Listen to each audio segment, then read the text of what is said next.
Jean-Michel Apathy, vous recevez ce matin Luc Châtel, le nouveau secrétaire général de l'UMP. Bonjour Luc Châtel. Bonjour Jean-Michel Apathy. Voilà, nous y sommes tous les deux. Vous êtes aussi un ancien ministre de l'Éducation. J'imagine que vous avez ce matin un regard attentif sur les conditions dans lesquelles vont se dérouler le bac à cause de la grève de la SNCF. Peut-être des lycéens vont-ils arriver en retard aux épreuves. Trouvez-vous que le gouvernement, il fait ce qu'il peut sans doute, gère bien la situation? Jean-Michel Apathy, je suis scandalisé par cette prise en otage indigne. Le bac, c'est sacré dans notre pays. C'est l'examen qui vient couronner 15 années d'études, 15 années d'efforts. C'est aussi un peu un mythe, un rite initiatique, c'est un peu le passage à l'âge adulte, le bac.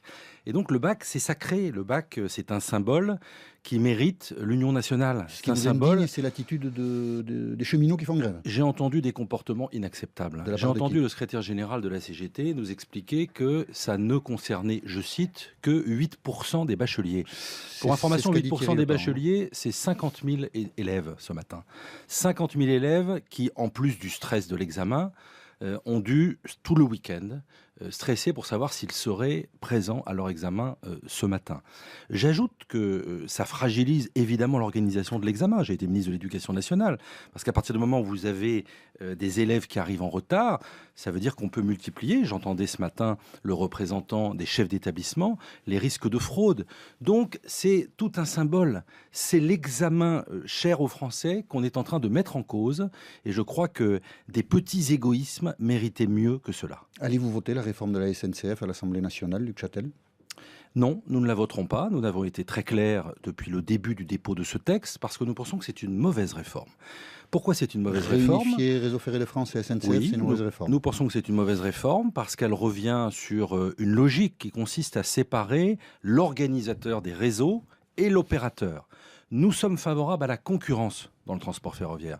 Comme il y a quelques années. Elle va arriver. Oui, elle va arriver, sauf que si vous mettez... 2019. Oui, Jean-Michel Apathy, mais si vous mettez sous le même opérateur à la fois celui qui est chargé de l'organisation du réseau, c'est-à-dire d'entretenir les voies, de définir les heures de passage des trains, et de l'autre, l'opérateur principal, c'est pas le meilleur moyen d'ouvrir la concurrence, alors que nous avons besoin de concurrence. Les consommateurs, les clients ont besoin de concurrence. Les conseils régionaux qui organisent les transports ferroviaires ont besoin de concurrence pour voir si un autre prestataire ne peut pas mettre à disposition des trains, peut-être de meilleure qualité et peut-être moins cher.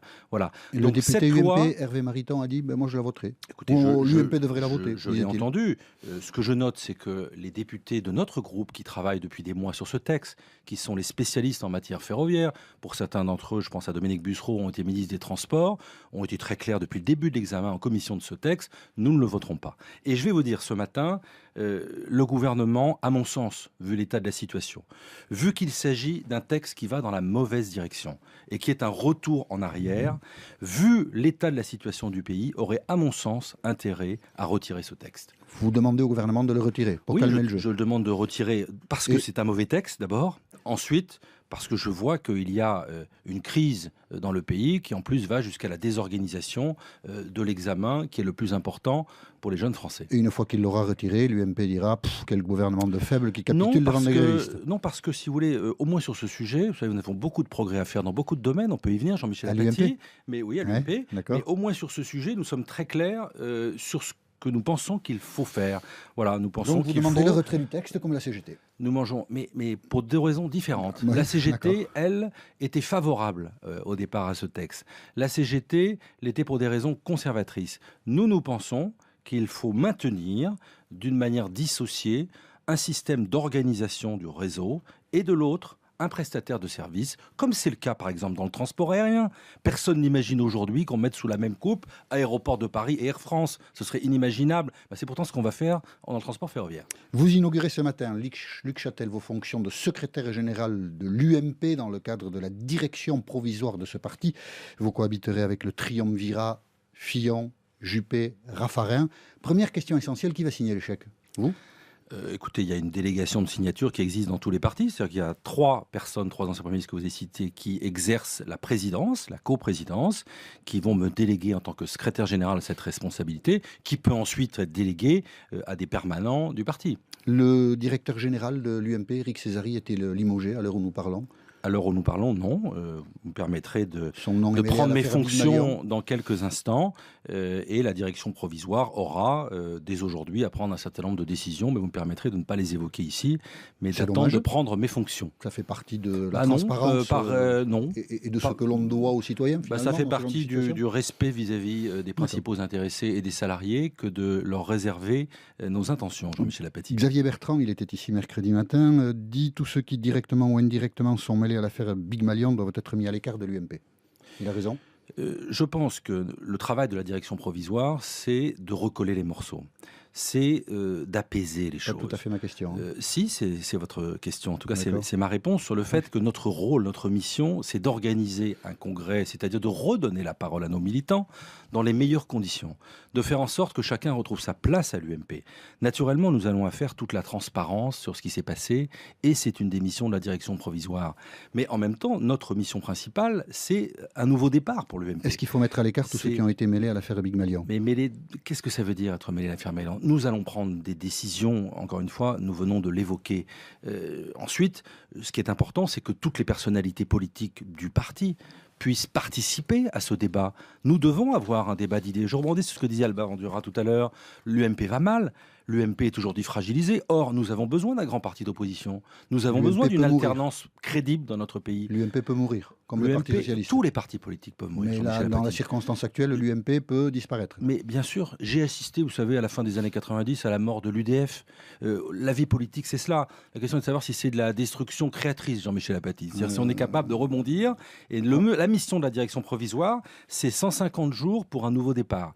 C'est 150 jours pour faire en sorte qu'on redevienne crédible vis-à-vis des Français, qu'on leur montre qu'il y a de nouveau une force d'alternance qui peut prendre les rênes, les responsabilités du pays dans les meilleurs délais. Avez-vous parlé, Luc Châtel, avec Nicolas Sarkozy depuis votre nomination comme secrétaire général ? Mais je parle régulièrement avec Nicolas Sarkozy. Avez-vous depuis 2 ans. Depuis votre nomination ? J'ai parlé à Est-ce qu'il vous a dit s'il serait candidat à la présidence de l'UMP ? Non, il ne m'a pas dit, et s'il me l'avait dit, je ne vous le dirais pas, Jean-Michel Apathy. D'accord, son silence est-il un handicap pour vous ? Ça pèse un peu ? Non. Non, moi je respecte, vous savez, Nicolas. Vous avez envie qu'il revienne, Nicolas Sarkozy ? Mais je respecte sa parole. Oui, je respecte ma question c'est, est-ce que vous avez envie qu'il revienne ? Je respecte sa liberté. Donc c'est pas à moi de lui dire s'il doit être candidat. Non, parce que c'est pas à moi de lui dire si j'ai envie, pas envie, c'est pas le sujet. La question de savoir c'est si Nicolas Sarkozy a envie de revenir, dans quel cadre il le fait, dans quel contexte, avec quel projet, avec quelles idées, avec quels hommes et femmes, c'est ça le sujet. Mais vous avez dû en parler avec lui. Vous avez dû en parler avec lui puisque vous avez évoqué, enfin vous l'avez vu depuis que vous êtes secrétaire général de l'UMP. Dans tous les cas de figure, y compris donc si Nicolas Sarkozy était président de l'UMP, l'UMP doit-elle organiser des primaires pour désigner son candidat à l'élection présidentielle ? Elles sont dans nos statuts et je les défends, j'en défends le principe. Je pense que dans une vision politique moderne, nous avons besoin d'échanger, de débattre sur le fond, sur les lignes politiques, mais aussi sur le choix des hommes. J'ai un grand parti politique. Et donc les primaires sont légitimes ? Les primaires, à mon sens, sont légitimes. Elles sont dans nos statuts. Oui, je l'ai dit à Nicolas Sarkozy, comme je le dis à chacune et chacun. Je note d'ailleurs qu'elles ont été approuvées par 90% de nos militants dans le cadre de nos statuts il y a 1 an. Et pas question d'y revenir ? Pas question d'y revenir. Mais non, il faudrait un congrès pour revenir. C'est-à-dire, il faudrait faire voter le contraire de ce qu'on a fait voter il y a 1 an par nos militants. Très bien. Et le congrès, c'est en novembre ? Le congrès, ce sera au mois de novembre, c'est-à-dire que nous allons enfin redonner la parole à nos militants, nous tourner vers nos sympathisants, nous tourner vers les Français. Il était temps. Luc Châtel, nouveau secrétaire général de l'UMP, était l'invité d'RTL ce matin. Bonne journée. Merci d'avoir été avec nous ce matin, Luc Châtel. Bonne journée à vous. Jean-Michel, à demain. À demain, Laurent.